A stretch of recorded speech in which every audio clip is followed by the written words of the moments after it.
Hi, this is Tekina-eirú from the Puerto Rican Cultural Center. I'm going to be quiet for a moment so you can hear the lovely coquilles singing in the background. Do you hear them? I just saw one. It's always a child's dream to be able to see a live coquille, and there was one just hopping right in front of me. Where am I? I am in Calle, Puerto Rico. Yes, Calle, the land of my ancestors. I'm so excited to be here. I spent the afternoon at Charco Azul, the beautiful blue water and bubbly waterfall. I put some pictures out on my photo album. It was like a dream come true, my first day here, and to be able to go to Charco Azul, the land where my ancestors came from. So, what am I doing in Calle besides paying respect to my ancestors? I am here visiting with someone very special. She is an ethnobotanical author and educator, and her name is María Benedetti. And I'm going to go ahead and turn the camera so that you can see her. And so, María, tell us a little bit. Well, first introduce yourself more properly, and then go ahead and tell us a little bit about your work. Well, hi everyone, bendiciones botánicas, botanical blessings to one and all. I'm very happy to be here with my new friend, Tekina-eirú. And I have been working here in Puerto Rico since 1987. I came here for the first time to do a little research project on the herbal medicine tradition here in Puerto Rico. My mother was Puerto Rican. Both her parents were from Mayagüez, born in New York City. And I had never been to Puerto Rico in my life. I was studying at Hunter College. I was studying Puerto Rican studies, Puerto Rican folklore, Puerto Rican culture. I was taking Puerto Rican history. I was learning all I could to prepare myself as a journalist, which is how I came.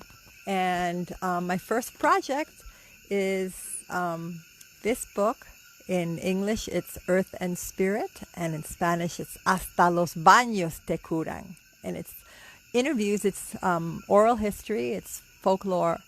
I went around, I had 5 weeks of vacation, and I took that time to happily journey around the island asking people about who would be the wisdom keepers of this tradition in their town, and they would indicate someone. I would visit that person. And it was a very challenging task even in the 80s, because people had learned that that wisdom was not valuable, that wisdom was superstition, or it was brujeria, some kind of witchcraft. People had learned that was something that we were going to move away from and go into the modern age with new clinics and, the white people, white coat, everything white medicine, white pills, everything was white. And that was better, right? So it was hard for people to value their knowledge enough to want to speak with me. But I somehow managed in 5 weeks to get a beautiful body of work, which I cherish. I refer to it even now because it's got our classic remedies for everything from allergies to zits, A to Z, And it was a very beautiful experience. I had no intention of ever moving to Puerto Rico when I came here for the first time. It was literally an exploration. I was studying herbalism at the time with Susan Weed and with wild man Steve Brill in New York City.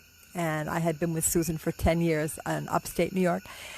And I just wanted to learn about the herbal tradition. And what I realized while I was here for those 5 weeks was that there was nothing more important that I could do with my life than, keep learning, keep studying, and deepening not only the knowledge, but also the consciousness about how important it was and is to preserve this knowledge. this is knowledge that has allowed us to survive for thousands and thousands of years. And on the African continent, here in Central America, in the Caribbean, and in Europe. So this has allowed us to come up to the days that we are living now, and we should all be very grateful. Well, that's great. And so she actually treated me to this juice, and I'll tell you that I feel amazing. And so, you know, it's packed with all kinds of good stuff, and I'm going to have her tell you about what this juice is. In addition, we want to hear some about your current work. Tell us a little bit about your current work.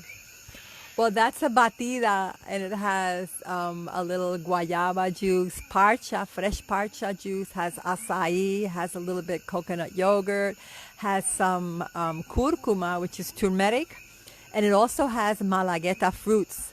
And malagueta is definitely the medicinal plant with most power for all Puerto Rican people. It's the plant that gives us our alcoholado, which is that liniment that we all know, even if we live in California, Connecticut, New York, Belgium, wherever we may live, we know about el alcoholado de malagueta. So I've been using the fruits, and they're wonderful. They're antiviral, they're digestive, they're antidepressant. It's our clove. Like a spice like clove, and it gives a little kick to the juice. So tell us a little bit about your current work. So what I've just finished a rather large volume. It's called Árboles Nuestros para la Supervivencia, and it's about the trees that have allowed our ancestors to survive, and our ancestors throughout the Caribbean, no? There are 34 trees and palms that are native to our region, and their medicinal uses, all of their uses, whether it be, eating as food or nourishment, or it be as a source of some kind of paint or color, or it may be as a source of building material or furniture or musical instruments or perfume or insect repellent, or all these uses, fiber for making baskets, for making rugs, clothing. This is a book that brings this information. It's a big one. Árboles Nuestros para la Supervivencia.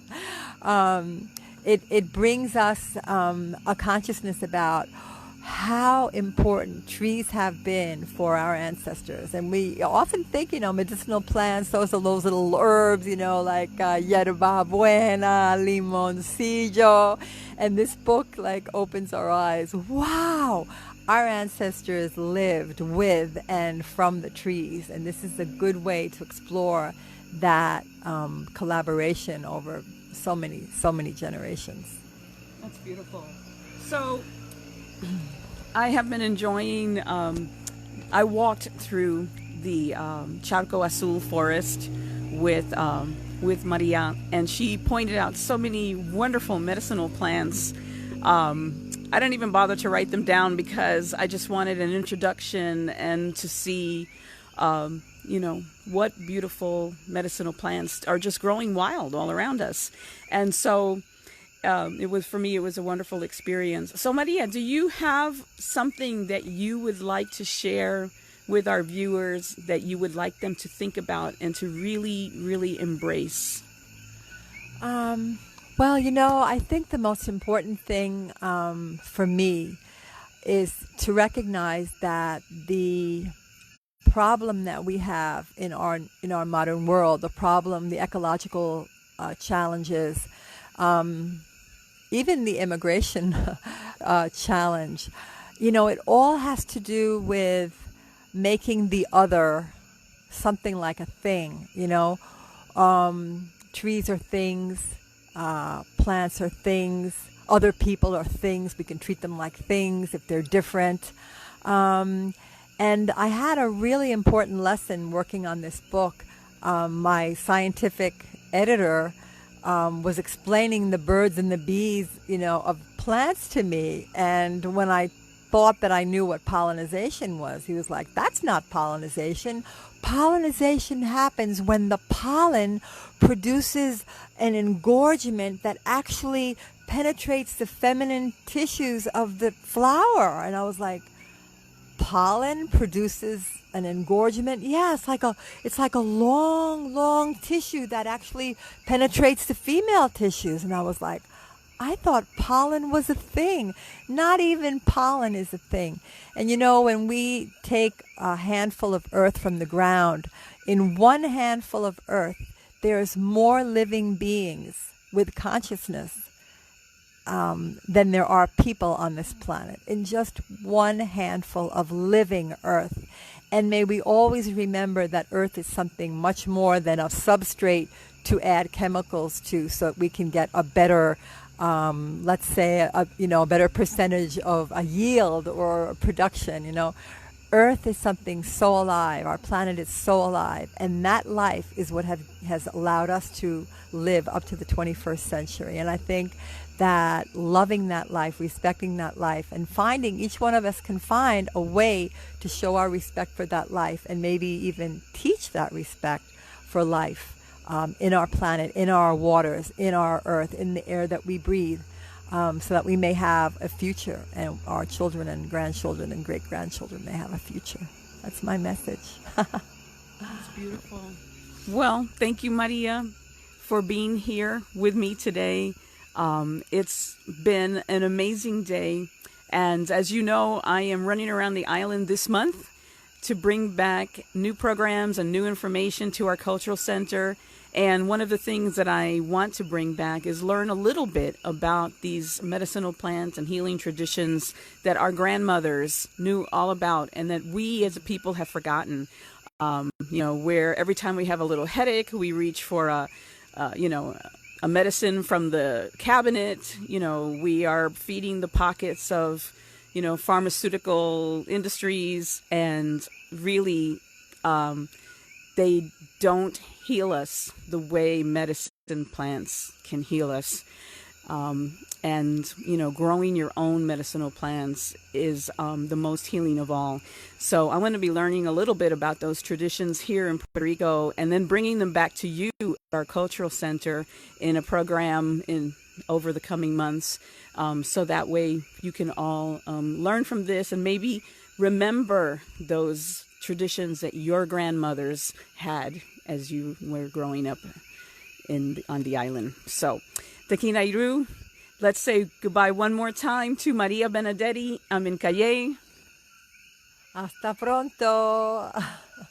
Okay, Tekina-eirú from the Puerto Rican Cultural Center. I will be doing live streams throughout the month.